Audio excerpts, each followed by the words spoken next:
Hey guys, welcome back to the Curly Reader. My name's Amanda, and today I want to share with you my 5 favorite books of 2020.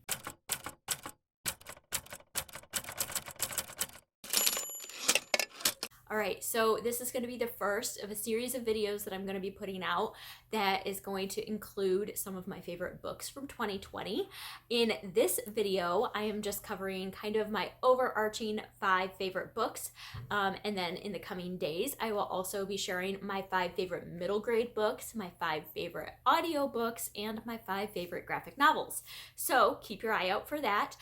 You are absolutely more than welcome to hit that subscribe button and turn on notifications if that is something that interests you. But today we're just going to talk about my top 5 books. So this is not including middle grade, not including graphic novels, and not including specifically audiobooks. Now, some of these books I did listen to on audio, but my ranking in the favorites tier the audiobook did not affect that. So my audiobook favorites are more the narrations that I really liked, and these are just the books that I really liked. So all of these books are adult books. So yeah, let's just get into it. These will be ranked in order from least favorite to most favorite, so with my most favorite being last. So let's go. In slot number 5, I have The Giver of Stars by Jojo Moyes. This is a book that I read in February as part of Historathon. It is a historical fiction book that is set in Kentucky in the 1930s, and it kind of follows the Packhorse Library in the Appalachian area of Kentucky. It follows our main character, I believe her name is Alice, but don't quote me on that. And she has immigrated from England. She married somebody that was from Kentucky while they were in England. And then she moved here to be with him, and she's living with him and his father, and she's having a hard time finding her footing and kind of figuring out the gist of what's going on. And this book follows her. She goes to a town meeting. They're trying to get the Packhorse Library off the ground, and she volunteers to be a part of it. And in doing that, finds a group of friends. These women come together as Packhorse librarians. They're sharing books with people that live in the more rural, remote locations of Appalachia. And it just has to do with their friendship and how that evolves over time, and each of the friends kind of issues that are going on with them. There is a little bit of a courtroom drama aspect of this book that takes place later in the book, and I just really loved this book. It's one that has definitely stuck with me through the year, and so it definitely deserved a place on this list.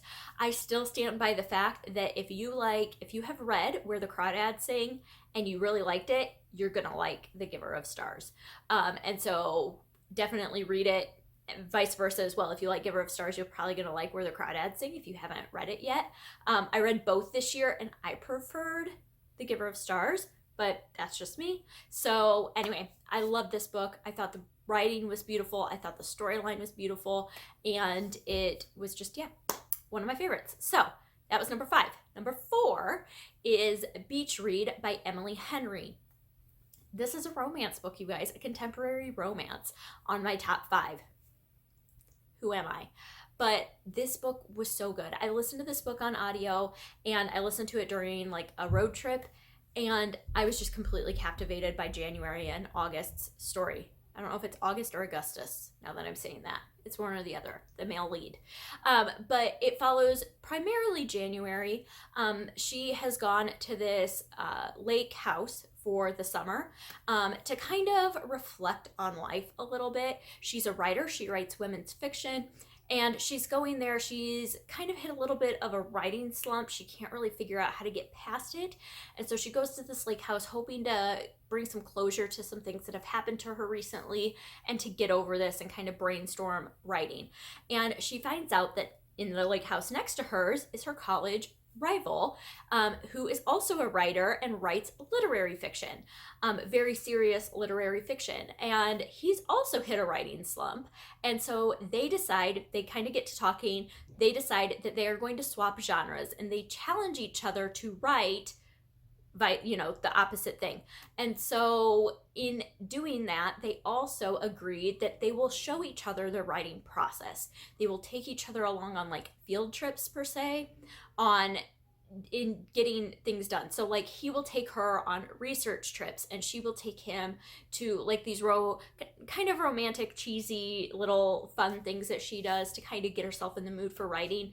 And it just goes through their relationship and how it develops and kind of what's going on in the inner workings of both of them as far as the writing process goes. I thought it was wonderfully done. I really loved the relationship that blossoms between the two of them, and I just thought it was a great book.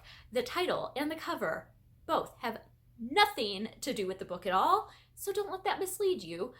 I don't know who picked the title because they're not on a beach, and I don't know who picked the cover because they're not laying out on the beach. So there's that.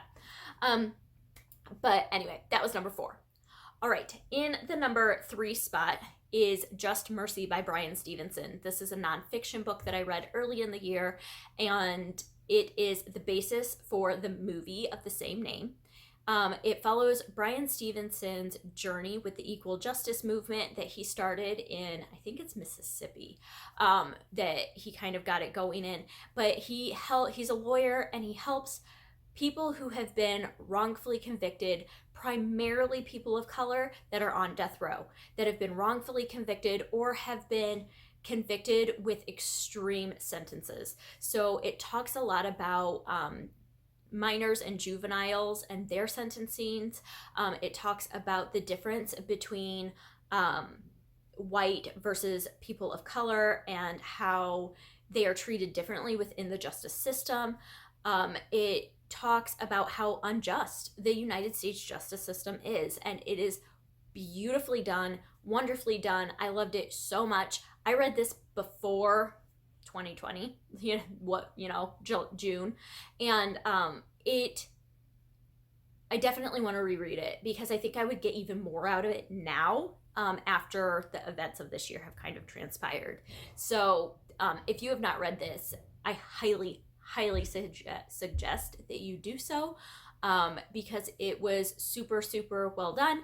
And Bryan Stevenson, man, he is like, I admire him so much. So, all right, that was number 3. Moving on to number 2. In my number 2 spot, number 2 and number 1 were tight, but I had to stick with my gut on this. And so number 2 is going to be Transcendent Kingdom by Ya Gassi. This is a book, it's literary fiction, which once again is not typically my like forte in books and reading, but this one was very impactful. It wasn't too literary to where it was like over my head and I didn't really understand what was going on. I thought it was like just enough to be impactful and to be relatable. This is a book that follows our main character, who I cannot for the life of me remember what her name is now, but she immigrated from Africa to Alabama, Mississippi, Georgia, somewhere down in there. And she was raised by her very evangelical parents, and eventually her brother dies of an overdose. She grows up and she becomes a neuroscientist. This is all non-spoilery. You know this going into it. She grows up to become a neuroscientist and is studying mice in a lab and is studying addiction and the brain and addiction and how it works. And so this book really examines the relationship between religion, mental health, and science, and how they all relate to each other, the intersection between them all, and it was so good. As somebody who has not dealt with addiction firsthand, I thought it was super relatable and super impactful to see the other side of things. She does not condemn, Ya Gassi does not condemn any of the 3 things. She simply explores them, and I thought it was just so good. This is one that I don't currently own, but I am really hoping to get my hands on soon, because there are some quotes in this book that like really punched me in the gut, and I need to have them on hand to refer back to when I need to. It's just, like I said, very impactful, and is probably probably definitely, that makes no sense. But it is definitely on my list of favorite books of all time, for sure. All right. And then clocking in at number 1 is the only book that I currently own, and that is The Martian by Andy Weir. This is completely on the opposite end of the spectrum from Transcendent Kingdom, but this is a sci-fi novel that is hilarious and action-packed and full of science, and it was just wonderful. This is a backlist book that I know a lot of people have already read, and I just finally got around to it this year. So this follows our main character, Mark Watney, who is stranded on Mars. He's up there on an expedition. He gets left there on accident, and he has to figure out how to survive by himself on Mars until people can get back to get him, which is not as easy as it sounds. And so it goes through the science of how he makes it happen. It talks about all the challenges he faces along the way. It's full of humor and wit, and I thought it was hilarious. There is quite a bit of foul language in this book, just as kind of an FYI, so don't read it if that's something that's going to offend you. It didn't bother me, obviously. I thought it was just, I loved it. This is one that as soon as I closed it, I'm like, oh, I want to read it again because it just made me feel good. And so this landed in my top spot. I knew when I read it, it was probably going to be my favorite of the year. But like I said, the other books on this list, it was really tight. But this was the one that I could reread it right now and reread it over and over and over and over again because I just loved it so much. So that's it. Those are my top 5 books of 2020. If you have read any of these, I would love to hear your comments about them down below in the description box. If you have not, I would love to hear what your favorite book of 2020 was. And yeah, I think that's going to do it for today. So keep your eye out for videos coming up this week for the other categories that I'm going to be sharing. And yeah, I hope that you enjoyed this, and I hope that you stick around and subscribe. And until next time, see ya.